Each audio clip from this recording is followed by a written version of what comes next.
This is a presentation from the Supernaut Network.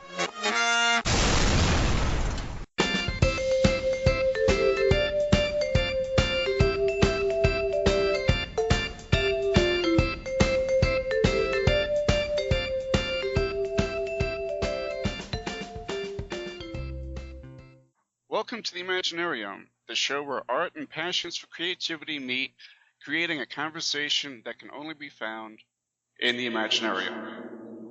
I'm your host, Scott Colbert, and this week's guest is someone who's previously appeared on the Supernauts. He's a writer, playwright, director, bon vivant, gadfly, man about town, and a friend of mine for the last, I won't tell you how many long years it's been, Joe It's Adams. decades. It's decades. Yes. Well, welcome to Imaginarium, Joe. Thank you. Glad to be here. Let's start at the beginning. Supernauts, you talked about working in an art museum and then going into journalism. And working. No, I was not working in an art museum. I was a painter that was having gallery shows. And by the time I was 18, I was selling paintings. I made money from an art gallery, but I didn't work there. Okay. All right, since we have that clarification. Okay. What was the leap from going from being a painter to working for the newspapers? Oh, this isn't going to be good. I think I stopped painting because I was becoming successful at it. I lived most of my life with a very negative script that was very, very self-defeating. And in each of my careers, I've done things other people try to do for their whole lives, and then I get into it, I get successful at it, and then stop. So the big thing about all of my careers have dealt with communication. The big thing about changing from art to journalism, and at the same time I was a journalism major and a drama major, it was still communication. My paintings and a couple of sculptures, I worked hard to make them communicate. And the first time I went to someone's house and saw one of my paintings on their wall, I was shocked. And my first impression, seriously, was they are awfully nice. They took pity on me and bought one of my paintings. And that's seriously how I took that experience. So I think I'm able to not do that these days because I've been in a rut for a long time. So for me, that rut is success. That's always the tough thing, is being able to deal with success, even on small scale things, is, at least as far as I'm concerned. You know, I get a little success and then, holy shit, somebody likes what I do. I better screw this up somehow. Yeah.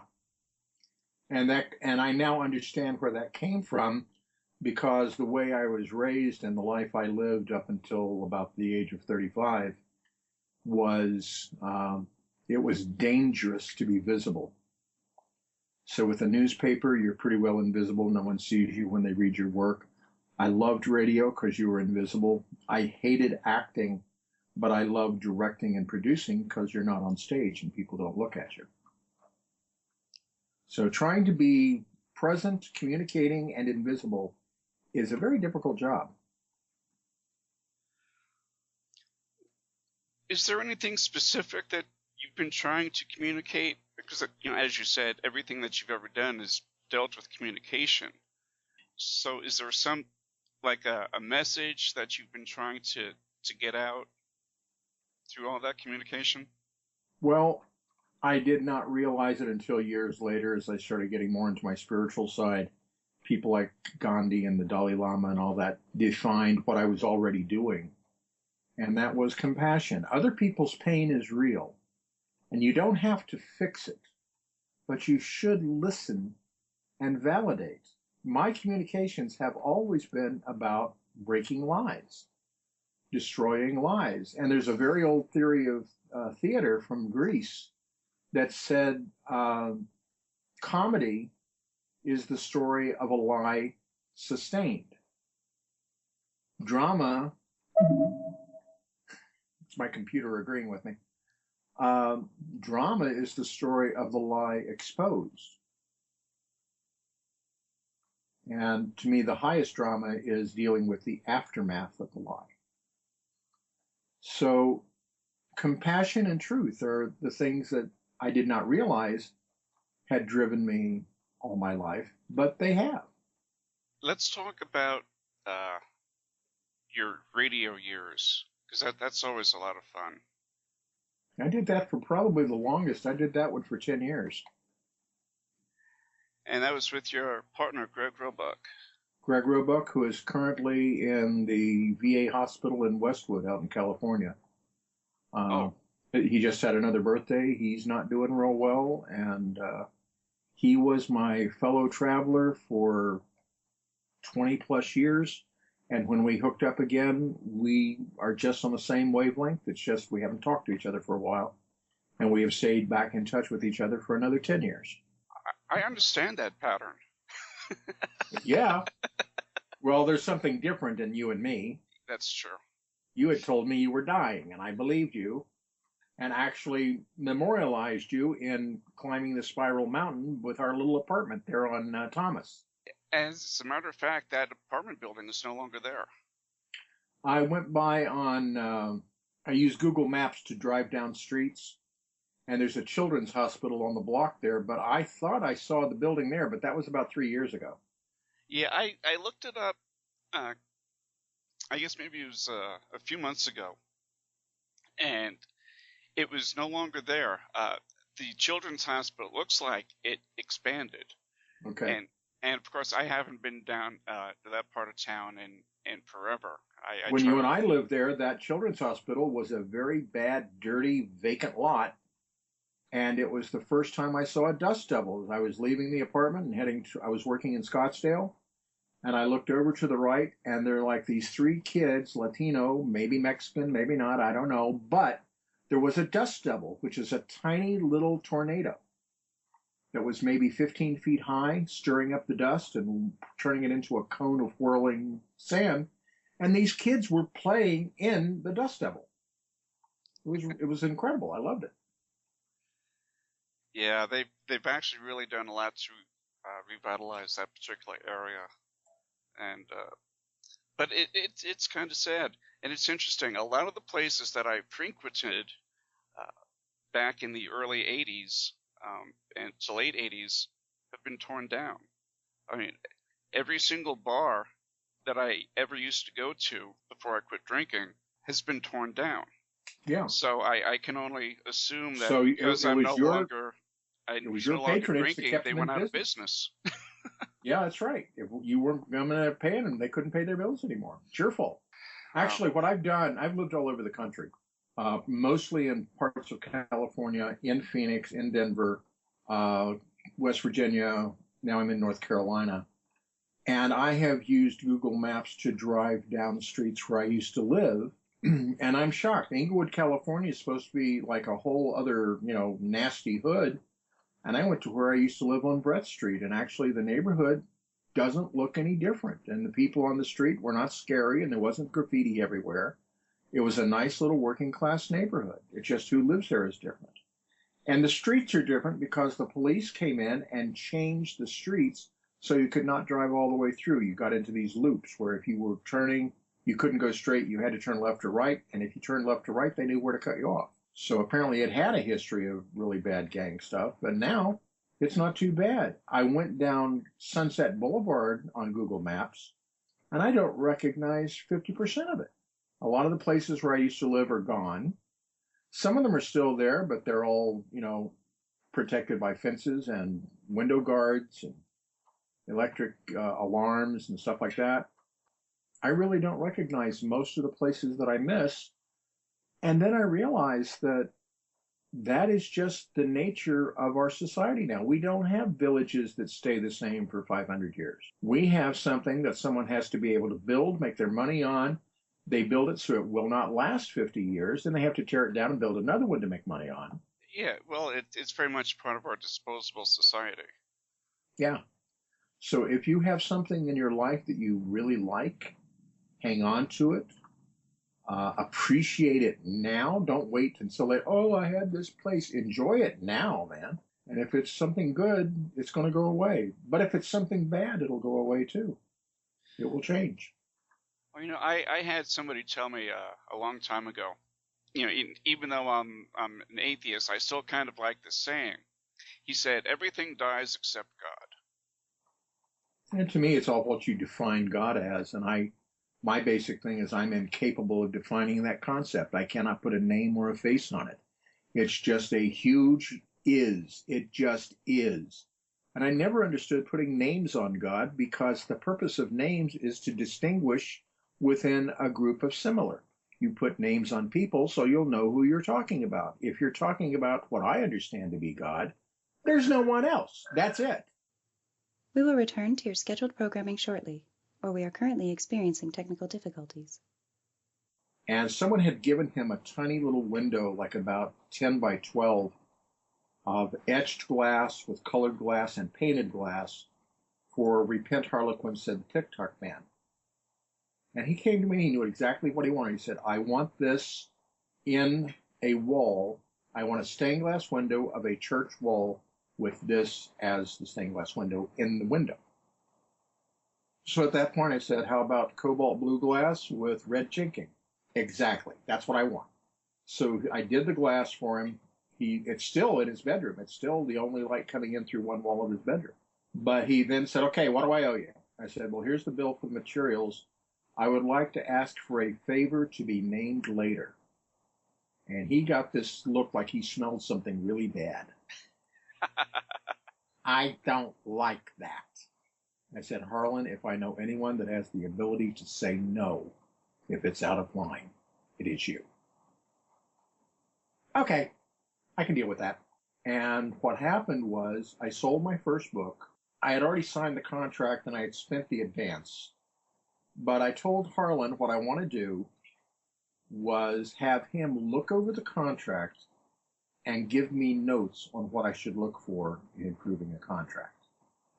His personal assistant then was a woman named Linda.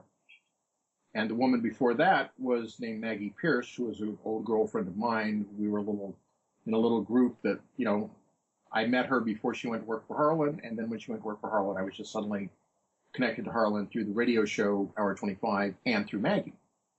So Linda was Maggie's replacement and had just replaced her. Linda and Harlan sat down with my contract, and on a 3-page contract gave me 4 pages of notes. And he did not know that I had already signed the contract and spent the advance. His first note is, don't sign this. This is worse than the contract that the Science Fiction Writers of America went on strike over with Avon Books. Oops. And I proceeded to start calling Donald Wollheim, Daw Books, who had bought my book, drunk from California, explaining why they ought to give me more money because it's such a great book. And on about my 3rd drunk call, he said, I tell you what, keep the money. I'm returning your book. I never want to hear from you again. So I then succeeded in unselling the first book I had sold. But Harlan did much more than I would have expected. A page of notes from Harlan would have been priceless. He gave me 4 pages of them. When I wrote the book, the second person to see it was Donald Wollheim. Harlan had never read my book. But he said the person I needed to send it to was Lester Del Rey. And so I sent it to Del Rey Books. Lester and Judy told me, one, they weren't going to buy the book. They told me why. And Lester gave me 6 pages of notes on what he felt needed to be done to make the book sellable. And they were really, really good notes, but he only did that because I was recommended by Harlan. So I made the changes with the book, sold it to Daw, unsold it to Daw. It sat for about 10 years. When you came to visit in Burbank, where I lived across from the Equestrian Center, I was talking with Del Rey Books, and they have 2 lines. They have a fantasy line and a science fiction line, and they couldn't figure out how to market this thing that is science fiction and fantasy. I remember that. And the editor there gave me more wonderful polish on the book. And that book is now finally out. You can get it on Amazon and a couple of other sources.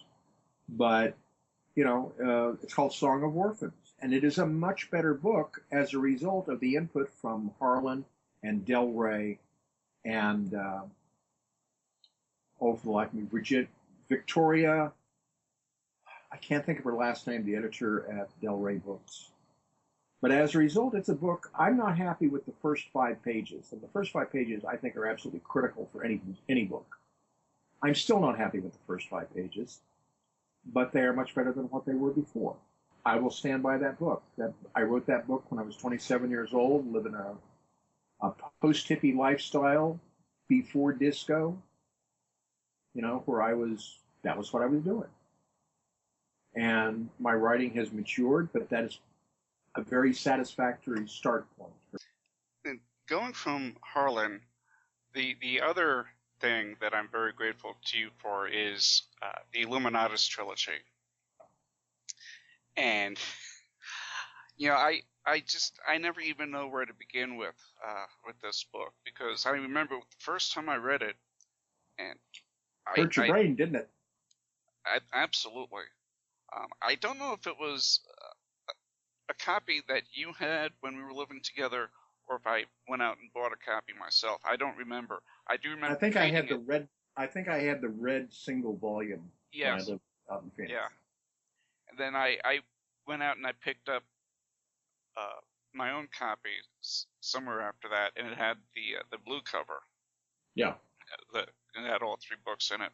Then I went out and got the Schrodinger's Cat's books and the the Illuminati paperbacks as they were coming out, which weren't quite as good as the originals, but still. Falcon Press was doing a lot of his work. I don't agree with everything he published, but he did a play called Wilhelm Reich in Hell, which was really good.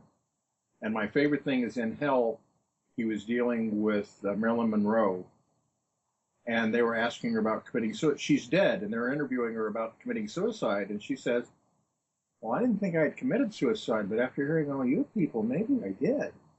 One of the things that I still have, and I've moved around a lot over the last 25 years, one of the very few things I still have from back in the late 80s is a copy of Principia Discordia. Yeah. And we picked that up. We were at an Army-Navy store out on McDowell, and I think you were looking for pants or something. But they had a book section, and for whatever reason, they had a copy of Principia Discordia, and I picked it up, and that's kind of been almost like my Bible since then. Well, the one I've used as a guide for my religious stuff has been Zen Without Zen Masters, which is Ken and Benares, which is also part of that whole thing. Kerry Thornley, the guy that wrote Zen Without Zen Masters, also wrote a book about Oswald that was published 2 years before Oswald killed Kennedy. He felt Oswald was someone people should be paying attention to. His family will not allow the book to be republished. It was only done in an edition of like 100 copies. Oh, wow. But it was published before the Kennedy assassination. So Brownlee, right there, Kerry Thornley is very interesting to me. But I have the second edition. The first edition has this wonderful orange and red meditation cover. And he follows the kind of religious teachings that would have been dictated by a very strange philosopher named Wittgenstein. Are you familiar with him? Yeah. Okay, because Wittgenstein said a perfectly good religion could be founded on nothing but jokes. And that's basically what Zen Without Zen Masters does. It's very short stories in there. One of the stories I like is Ho Chi Zen, who's a Zen teacher in San Francisco. He charged nothing for his sessions, but he had a nice big bowl by the door that said donations accepted. And he stood by the door and glared at the bowl while people came in. And finally, one of his students said, that really intimidates me. Why do you do that? And he said, anyone that donates 3 times in a row is dismissed for excessive gullibility. Now, that's a religion I can live with. Yeah, I think I would probably be able to live with that, too. You know, I find more and more I'm nowhere near the Buddhist I used to think I was. I'm much more a Hindu than anything else, and I've gone more and more in the direction of following Gandhi. And I found the book on Gandhi that originally changed me when I was 17 years old. It was published in India about 1952. And it's a collection of short essays. And I'm contemplating doing that as a podcast where I can just read the whole thing and make it available. I'm contemplating some new podcasts also. We were talking about that earlier. Yeah, let's talk about that just a little bit, and then we'll talk more about your books. Well, I did some podcasts a few years ago, and it got to the point where getting the podcast produced was always a struggle and torment, and I had to meet a deadline and all this other stuff. I didn't have a deadline. I set the deadline. And then I started thinking about the way they do shows in England for TV, where they don't announce the show until it's produced, until it's done. They may tell you who's going to be in a show, but they don't really do the promotion until the show is completed. So when it's done, they then release each individual episode. One of my favorite English shows is Star Cops. About 1991. It was produced, I think, in 88 or 89 in England. It was shown in the U.S. in 1991. There are only 9 episodes. Finally was able to locate the 9 episodes. 2 of them I had to piece together from fragments on YouTube. But they had all 9 episodes completely produced before they announced it. They've done that with the Sherlock series. They produce all the shows before they announce them and do publicity. But no matter what happens, the shows are going to come out because they're completed. If you've ever seen a show that got crippled because someone died during production, It doesn't happen with them. It just doesn't happen with them. So I'm thinking of doing what I'm calling burst podcasting, where I will wait until I have all the shows produced, and then I'll start releasing them. And I'll probably do them in little series of from 5 to 12 episodes, depending. I have a whole series of work I do that I do not put my name on because I consider them key to my survival and spiritual life. But the ones that I do put my name on, I'm thinking about doing one on Gandhi. I'm thinking about doing one on radio drama, which is one of my real passions. Old school comedy, and for me, old school is like 60s and 70s. And yes, some of the 50s. But there's things that I have a very strong interest in and I would like to release, but I'm not willing to put myself through that pressure because it's not real. I make the pressure myself. So just do it the way they do it in Britain and call it burst podcast. Yeah, that's one of the things that I found out about podcasting when we started with the Supernauts. People seem to think who aren't doing podcasts that you just, get on Skype or Google Hangouts or however you're recording it, and just record it, and that's it. They don't think about the sound editing that has to go on, getting bumper music, even just preparing for a show. Now, and I've known you for 27 years, but I still had a list of things that I wanted to kind of talk about because otherwise we get off on our own tangents. Oh yeah, which we've still done anyway, but it's it's nice to get pulled back into the track. But I run all over the place. Then one of my problems has always been I don't think linearly. I do not think linear. I think more systematic, and there may be 8 or 9 contexts within one topic. My favorite teacher, who is also the man that talked me out of being a teacher when I was 19, he inspired me to be a teacher and then talked me out of it because he said that I would have a class with 30 children. I would reach one of them, change their life, keep them from preventing suicide, and I would not see it. That I would only see the 29 failures, go home and get drunk. Now, I hadn't even started drinking yet, and he saw that. Which really makes me I wonder if maybe he had a relationship with a certain man named William. I don't know. But his thing was that when you teach, realize, first of all, you're not teaching information, you're teaching for a harmonic. If you go into a music store and they have a row of guitars and the guitars have been tuned and you pluck the low G on a guitar, The other guitars that have been tuned to a low G will resonate and begin vibrating. And when you're teaching, that's what you want to do. You want to create the resonance that will then lead them on. When you get one piece of information where you had no pieces of information, it's like receiving one die. A set of dice, singular is die. So you have one six-sided die, which means you now have contact with 6 things you did not know before.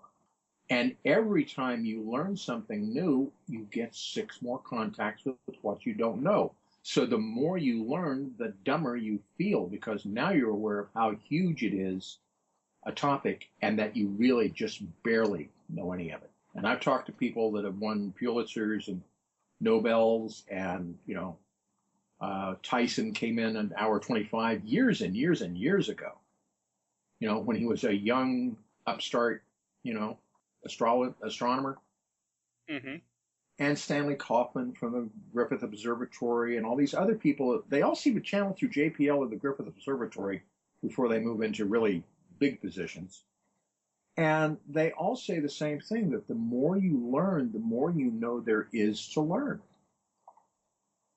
And that's one of the great things about continuing your own education. I think self-education, Isaac Asimov said self-education is the only type of education there is. So for me, a topic implies contact with dozens of other topics related to that moment. So we may say, we talk about Mike Nesmith, which immediately gives us television, music, personality, movies, the way he conducted himself individually. People have all kinds of weird stories about him, that he was already rich when he went to the Monkees because his mother invented liquid paper. Well, his mother did invent liquid paper, but she did not make any money off of it until after he was through with the Monkees. And he didn't get his hands on it till he was pretty well through with the Pacific Arts Project. And that's when he started getting into his political, think tank type stuff with Gison. So he made it on his own. He didn't make it because of his mother. That's just some people like to say, so they don't feel like they're such a loser for never doing anything. His first thing was writing a song called Different Drum, which was Linda Ronstadt's first hit with a group called the Stone Pony. And he has done that song Different Drum seriously, but on the Monkees, he did the most seriously screwed up version of Different Drum you're ever going to hear. Some guy with no rhythm at all. You and I travel to the beat of a different drum. We, can't you tell, by the way I run. And just, That sounds like Bob Dylan. Stop it! You're hurting me. But anyway, he takes his own work with a great deal of humor. And he does some serious work too.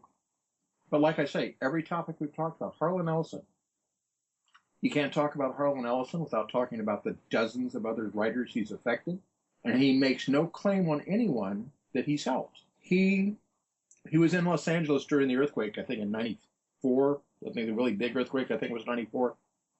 He was in the valley. He lives up on the top of the valley of McCoy Drive, just off Mulholland. And his library is a 2-story high room with a catwalk around the side with a second place to walk to get to the bookcases. He has 15 feet vertically of bookcases crammed. In the bookcases, there is a stairway that goes up to his private writing area, his office. Harlan writes in the nude because it's his house. That's how he likes to write, so he does. And the earthquake hit, and if you've ever been through an earthquake, they hit, and there's a quiet, and then they hit again. And usually it's 1 or 2 pre-shocks before you get to the big one. That may be in the space of 5 minutes. And when that stuff's happening, you will be amazed at how long 5 minutes can feel. Got the first shock, Harlan types on a manual, so he didn't have to worry about losing power, but he finished what he was writing, started down the stairs to go into the rest of the house. When he was starting down the stairs was when the big jolt hit. Books were flying off the shelves in the earthquake and beating the crap out of it. Now, one, we have a very badly damaged Harlan, and he wasn't married to his current wife yet, but she was already living with him for several years. They got him to the hospital, and it turns out it was just concussions, contusions, bruises, nothing serious. Got back to the house. The entire office Think of a room 20 feet wide by 30 feet long, 2 stories high, huge, beautiful golden ochre pool table in the middle, and nothing but shelves and places to sit. That's what the entire library is. It's all shelves and places to sit. And just about every damn book on the shelves had come off. Ed Bryant left Denver, drove for a day and a half, got to Hollywood, went to help Harlan put things back up. Several local science fiction writers. Larry Niven lives near him. Jerry Pournelle lives near him. Mercedes Lackey lives near him. And he gave her a really bad review on her early books, but she says they made her a better writer. She showed up like a washerwoman to help him clean up. And all these people showed up to help him, and he couldn't figure out why. He honestly did not understand that people care about him. He doesn't think any of his work gives him claim on anything. And I love that. And that really speaks to the lie that people seem to have about Ellison. While he certainly does have an ego, it's not necessarily in the way that people think.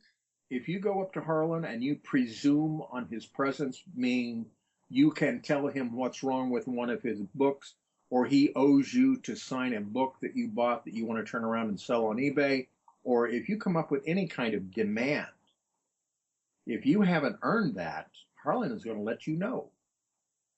But if you come up and you say, I read such and such a story and I think it really changed my life. In Dreams with Sharp Teeth, there's a wonderful scene where Harlan's on the stage talking about idiots, and this guy gets up and starts talking, and the first thing Harlan says, are you an idiot? And the guy argues for a minute more, and he says, are you an idiot? And the guy says, yes, I am. Harlan says, really? And he left the stage. He came down into the audience to talk to this guy. He said, don't let anybody talk you into being an idiot just so you'll agree with them. If you were an idiot, you wouldn't have the question. Okay? And then he went back to the stage and started back into the discussion. But they caught that on film for this movie. So when I tell that story, people can go to the movie and see it. You know, that's who he is. That's who he has been. People have hurt his feelings very badly. A lot of what he grew up with was not good. Little Jew boy in Cleveland does not do well. But he survived. And he insists that the people around him survive. Respect themselves enough to do the work. That doesn't always mean you know how to have a life. Harlan's so lucky, man. He found a wife that can put up with him. And he's found many wives. But he's found one that's right there. She can go toe-to-toe with him. And they both protect Harlan. She did that when I went back to LA after I left Phoenix. I stopped by the studio because Harlan was in there doing a show. He was doing the show because when Mike Odell died, Harlan did the show for a year. The show I'm talking about is Hour 25 on KPFK. Harlan did the show for a year in tribute to Mike, and then he turned it over to some other people, and then they weren't able to do it. And Harlan came back and covered for a few weeks while he found someone else to take it over. And that's when it went to Joe Straczynski, Michael J. Straczynski, but we know him as Joe. And Joe took over the show, but Harlan was on the air that night. And I stopped by the studio to say hi. And I waved at him in the studio, and he waved at me, and they went to a show that they were playing from a tape or a record. And I went around to go in the studio, and his wife appeared magically in the sound block. He said, no, Harlan's working. And behind her, I heard him say, honey, it's Joe, let him in. Oh, once he said, let him in, boom, it was right there. But that's kind of nice that, you know, he doesn't throw things when he sees me. I consider that a great triumph. That's always the way that you want to be greeted by anybody, not having to duck flying objects. Yeah. Harlan in particular. He is spectacular. He already has a body of work beyond my comprehension. We're talking about thousands of pieces of work, individual essays, stories, novels, screenplays, entire TV series. There was a TV series in the early 60s called Burke's Law. And that was Harlan's first serious series, Gene Barry and this very sophisticated detective. And he wrote most of the scripts for the show. He wrote the Bible for the show. You know, he was doing lots of things before they did, before he did City at the Edge of Eternity with Star Trek. Was that his, City at the Edge of Forever? Yeah, that was his. Okay. But Yeah, he had done a movie. He had sued on around that one too, years and years later. Because he went through a series of lawsuits against pretty much anybody who he perceived looked at him cross-eyed. Yeah, he did. But I will not argue. But the thing is, I believe, for the most part, that was all in protecting his work and protecting himself as a writer, and not necessarily just a money grab. Wait, what? It was protecting himself as a writer, as opposed to like a money grab. Exactly. That's what he does. Yeah. What he did with me, I had a lot of tapes I'd recorded at Hour 25. And this one production company in the Valley wanted to do a series of tapes because there was no internet, there was no CDs, there was cassette or reel-to-reel. And they wanted to release a bunch of tapes on cassette from Harlan Ellison, and they wanted to get the tapes from me. And I said, well, first of all, it's Harlan's work. I can't do that. Let me get his permission. And the guy gave me his offer. We'll sell them and we'll give you a 30% royalty. I went to Harlan, and he said, you're new at this, aren't you? I said, yeah. He said, okay. 30% where they don't have to record anything, they don't have to set up any studios, they don't have to negotiate anything. It's all just being handed to them. 30% is an insult. You tell them I get 60%, or there's no deal. You will get 10% of the 60, 10% out of my 60%. So he was willing to take 50% on the sales and allow me some money for doing it. And I said, I don't think they'll go for that. And he said, then they don't have a show. How does that hurt me? So I went back and said 60%. They said no. And Harlan said, well, that's how it works. There was no animosity. There was no sniveling. There was no small-mindedness. This was business. And Harlan has a saying for that, too. He says, you're a writer. You're a creator. You honor that creation.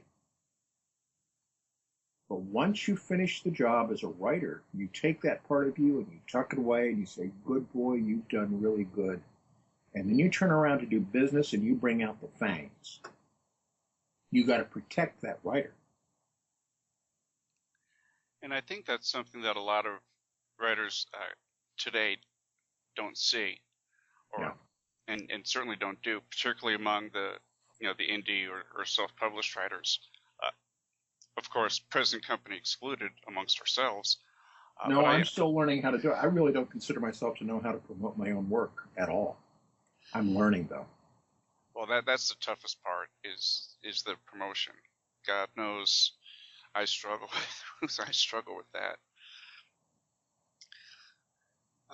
How has, since we're kind of on that topic, how has publishing changed for you from the old days when we used to have to send stories out on that we typed out, before the computers?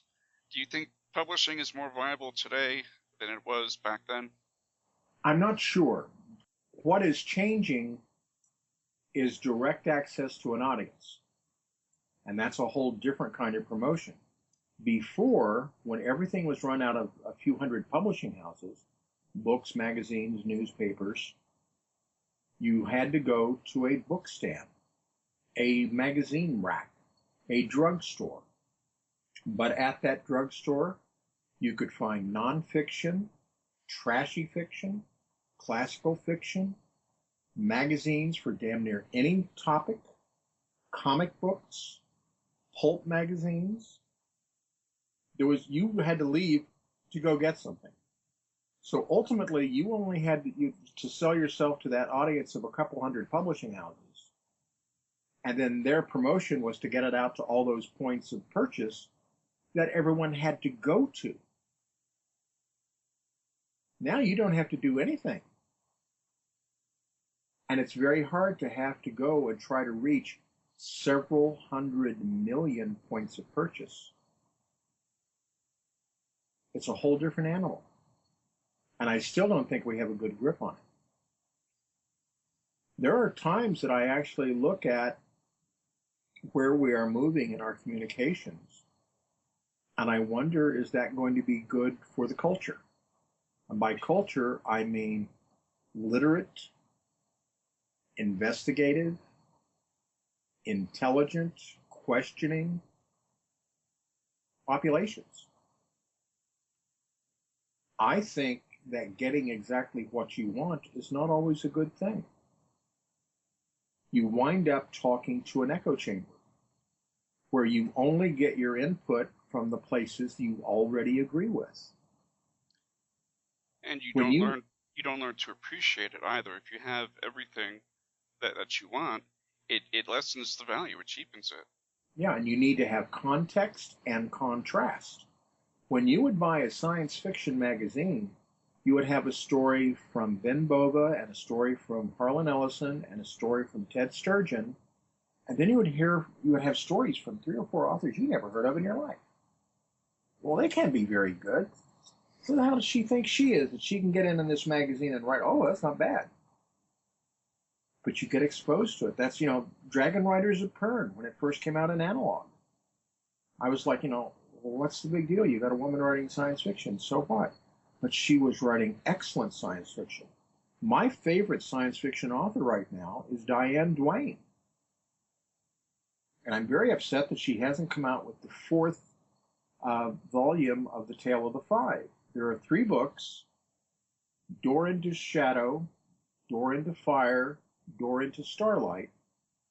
And the 4th book has been promised, but she will not release it until she can get all 4 books released again. She is a woman that completely blew my world away with less than half a page, where she's dealing with a planet where sexually people are required to work on having children. Women are required to have at least 2 children. Men are required to father at least 1.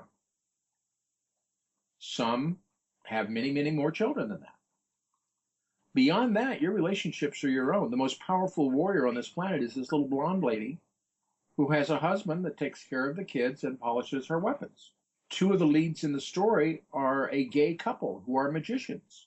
And there is one woman who wants to become a warrior and spends everything in her life getting to the point where she can be the warrior she wants to be. This is all in the 1st book, by the way. What happens is, on this planet, you are told that once in your life you will get to meet God, but you won't know it until later. And she and these 2 magicians at the farmhouse, and they go to the farmhouse, and there's an old lady working there, taking care of the garden and all that. And, they say that they've been walking and they're tired and blah, blah, blah. And they ask for a place to sleep for the night. And she said, well, I have 1 bed that'll hold 2 of you, and then my bed, so we'll throw dice to see who sleeps with the old lady. And the other 3 are like, okay. And turns out the young warrior sleeps with the old lady. The 2 men sleep together, and the 2 women sleep together. And the next morning, they're talking about what she wants to do with her life. She wants to be a warrior, and the old lady asks her, says, well, do you know who you're killing? Well, I'm killing the enemy. No. Do you know who you're killing? And she keeps giving all these appropriate but incorrect answers. And finally the old lady says, okay, well, let's get some rest. And the next morning they wake up and the house is abandoned and has been abandoned for many years. And they realize that was their chance. They met God.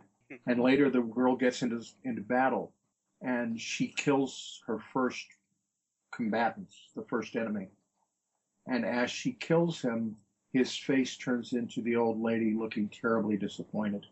And every time she kills someone, she sees the face of God, very disappointed. But the war goes on. And she has this man that's been following her. And he's been doing what this other guy did for the best warrior on the planet. He makes sure her blades are sharp. He polishes her armor. He takes care of her horse. He does all of that. And they're riding along this mountain trail. And she's thinking about, some people look for someone to love them for their whole life. And oh my God, I found someone that loves me. And she twists around in her saddle and raises her hand to give a little wave to this guy that's been taking care of her. And he raises his hand, and he's got this big smile. And when he lifts his hands from the reins, the horse missteps, and the horse and the man go over the edge of the cliff into the canyon from the trail. And in 1/2 page, she took me from that level of cosmic joy of having realized she had someone who loved her to absolute despair and loss in less than 1/2 page. Now, that's something I would like to do. That's incredible. I don't know if I've done that yet. I think I've come close with climbing the Spiral Mountain. Well, let's talk about your work. We've spent a majority of this talking about Harlan and others. Let's talk about Spiral Mountain and what the impetus was for that. When I came back to Los Angeles after living in Phoenix, it was not triumph. Phoenix, I did not adjust well to. I had some very serious problems while I was there with some people there. I was barely able to stay employed through a temporary agency. And someone I knew in LA offered me a chance to come back and work and manage the office for his company again. I had done that before. And he said what he wanted to do is he wanted to sell the company. So everything was going to be focused on building up the client roster, getting it was an answering service, getting all the operators so they were good at what they did. We didn't have to keep hiring. We came up with a bonus program that I still am very proud of, where they worked for minimum wage plus a $2 per hour bonus for showing up on time. If you were late, your bonus dropped to $1.50 per hour. If you were late twice, it dropped to $1 per hour. If you kept not showing up on time, you were working for minimum wage. And at that time, minimum wage was like $4.25. So a $2 bonus was pretty significant. As a result, we wound up with a crew of operators that showed up on time, and we're happy to be there. So when I got back to Los Angeles, I needed a place to stay, and my friend Lorne let me come stay at his house. He had an extra room in the back, and I had the dream of being on a mountain trail with lots of other travelers, and we couldn't see each other because we were all wrapped up in these monk-like robes. And in the dream, someone fell from the edge of the path, and my character saw them almost go into a canyon. And I looked down and I realized that there was another trail below us, but it was a trail I had been on because this trail went all the way around this mountain. It was literally a spiral mountain leading you to the top. I looked up and I could see people moving on the trail above me, but there were only a few people right around me.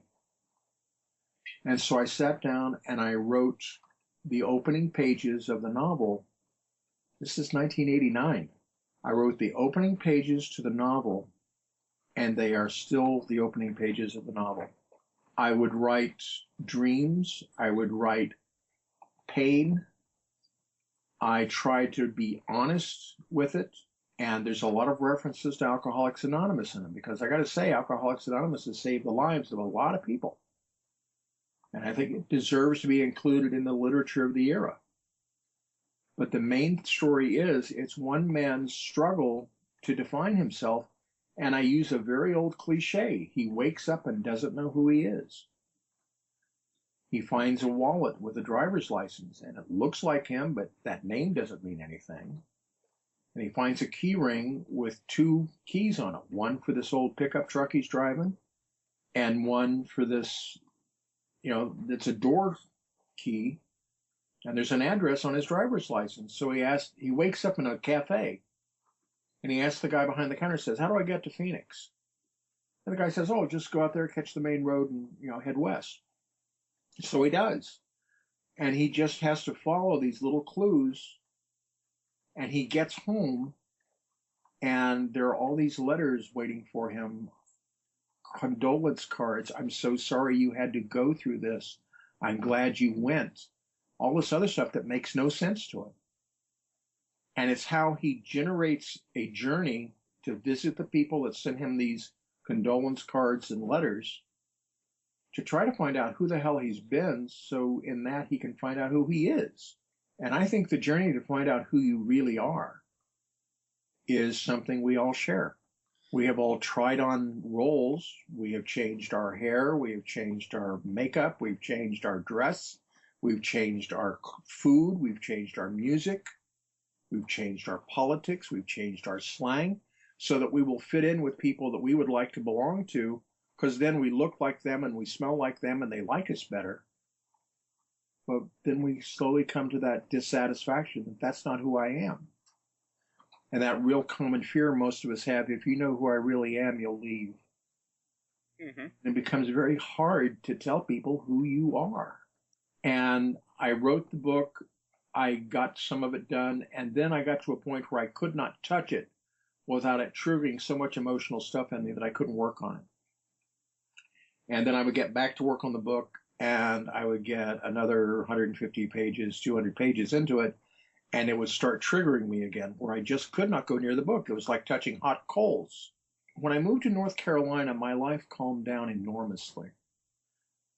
My whole life, I've moved. In my first 52 years, I had lived 64 places.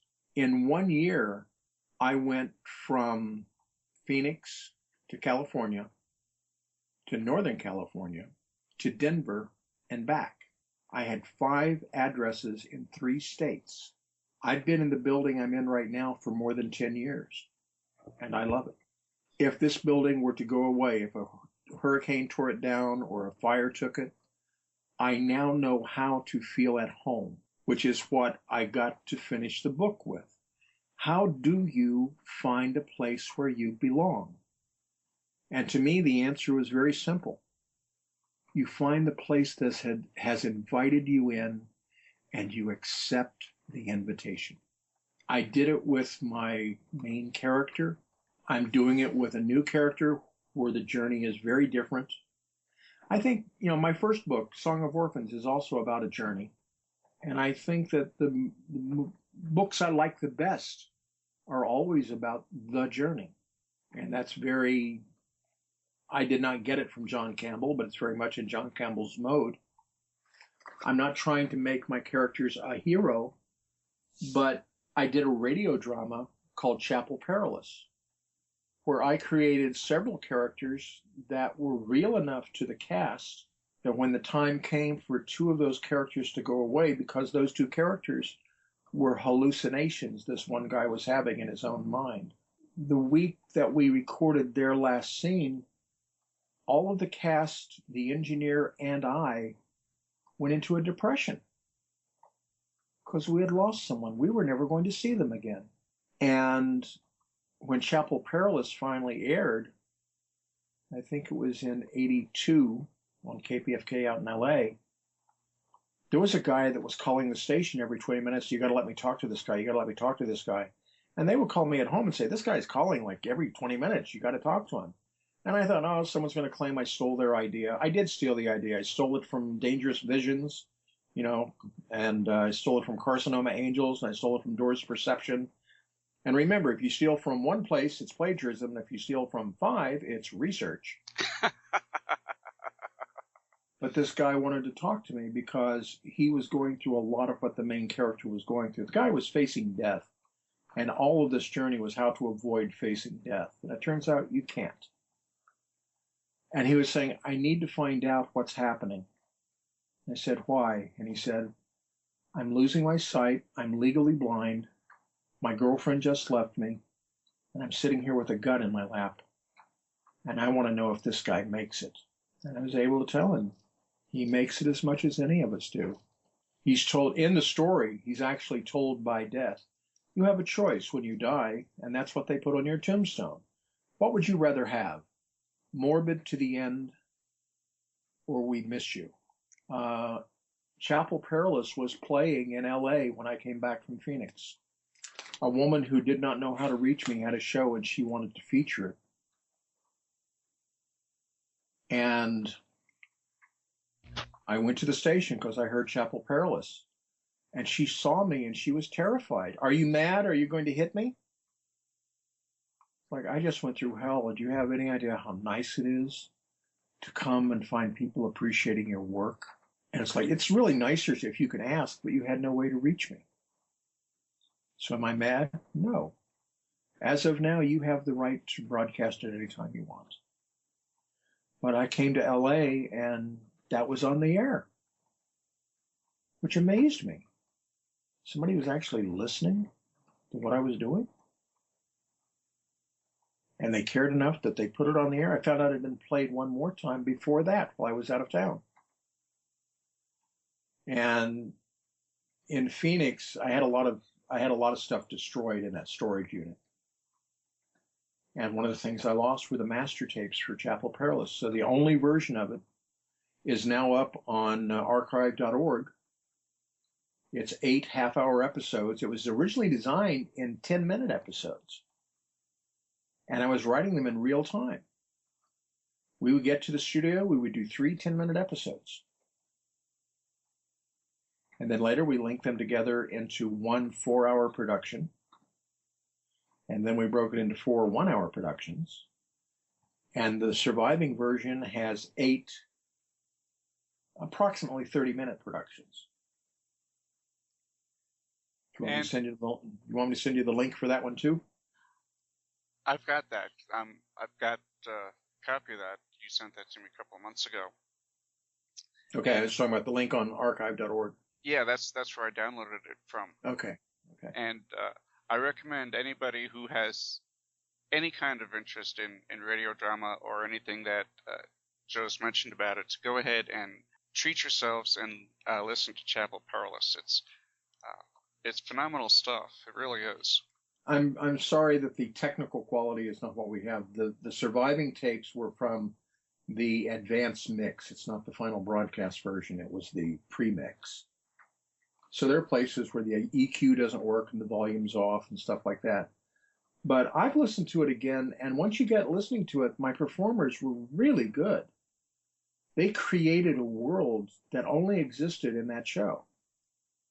And in that show, since he's hallucinating this whole thing in his own mind, there's magic, there's science fiction, there's drama, there's nostalgia, there's haunting, there's terror. It's all there, because where else would our stories come from but inside?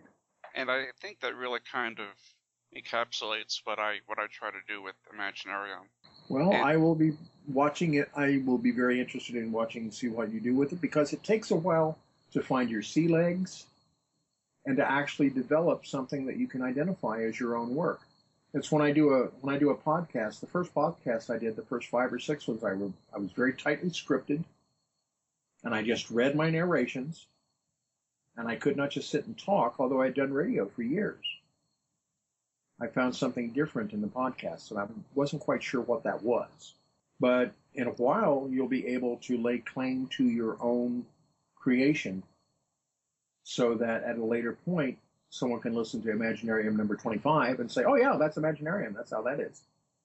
They can identify it just from the tone. I'm finding that with Supernauts. Well, the first 2 shows that we did with Supernauts, it was just the 3 of us. So it's really kind of hard to judge this show as it is now compared to the first 2, because we have guests now, and we didn't on the first 2. Yeah. But once we started getting guests, this show changed. And that's because the chemistry of reaction is very different from the chemistry of creation. And to me, the most value is when you can create during the reaction. I should tell you right now, you're going to hear something, and I don't want you to get scared, but I have a new addiction. It's not a new addiction. I've had this addiction for years. Diet Pepsi. Oh yeah, well, I just popped a Diet Pepsi. I heard that, and yeah, that's not new. You were a diet drinker as far back as I can remember. Diet Pepsi and Diet Dr. Pepper. Love them both. Although back then it was the Diet Cola from that Circle K? the Mexican supermarket, the grocery store. Oh, the fountain. Their fountain version. Their fountain version. They were Fiesta. It was the brand name. I don't remember that. When I drink Mexican, I usually drink Jumex, and I particularly love Guanabana. We have one decent Mexican restaurant here, a Mexicatessen, and I always get the agua frescas when I'm there. Like last week I went into my restaurant and fell and damaged my left knee. That seems to be my new hobby, is damaging my left knee. I can think of better hobbies. And when I had my dinner there, I had agua fresca piña, which I love. But I also love horchata. I also love tamarindo. And sometimes you go in, you'll have agua fresca melon or agua fresca orange.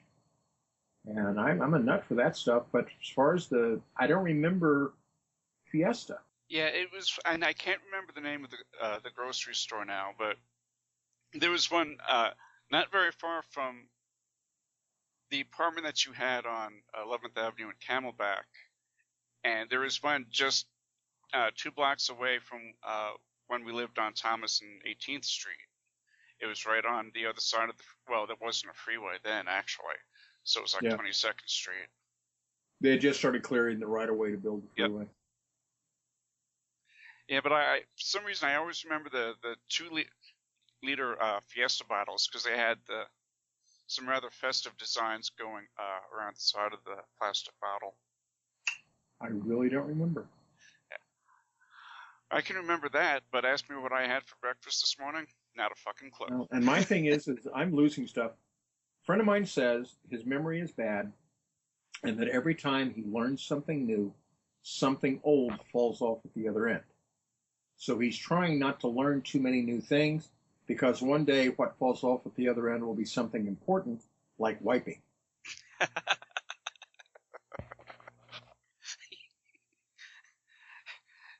That may be a good way to end the show.